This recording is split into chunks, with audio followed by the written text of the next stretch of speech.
We all know from history that atrocious conditions of the 19th century that led to Victorian slums. We also know of those unscrupulous individuals and the conditions that led to the rise of Victorian slums and slum landlords.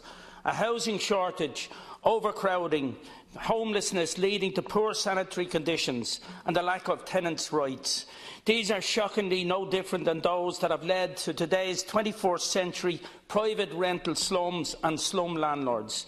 Earlier this year, it was reported that one property management company in Dublin was renting a number of houses of up to 70 people at a time. In some instances, up to 15 people were living in some rooms. People effectively squeezed in every available space and none. These slum dwellings, because that is what they are, usually have some common features: rooms filled with bunk beds, health and safety non-existent, houses that are fire hazards. Nationals from other countries are often taken advantage of and preyed upon to these unscrupulous landlords.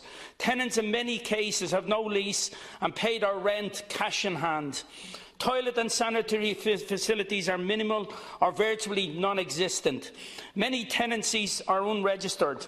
Most people who live in these atrocious conditions do so out of desperation and certainly not by choice. These dwellings are health and safety risks, particularly in the event of a fire. They lack the provision of proper light and ventilation. They almost certainly do not comply with the housing regulations of 2009. There are landlords who comply with housing regulations and provide good quality accommodation for their tenants. However, unfortunately, the term slum landlord has never left us. The problem rises in the way the issues are being addressed and the lack of enforcement, and the fear of those in such dwellings in reporting such conditions for to do so will most likely find themselves out on the street, and that's what often seems to happen. Where are the protection for those who report slum conditions? It should be taken out of the hands of the tenant to report such conditions.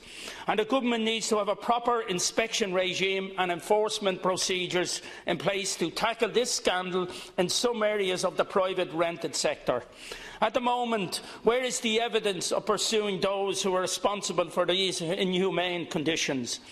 I have no doubt that deputies across this chamber can relate to much of what I have said, and we would want people to continue to live in substandard conditions.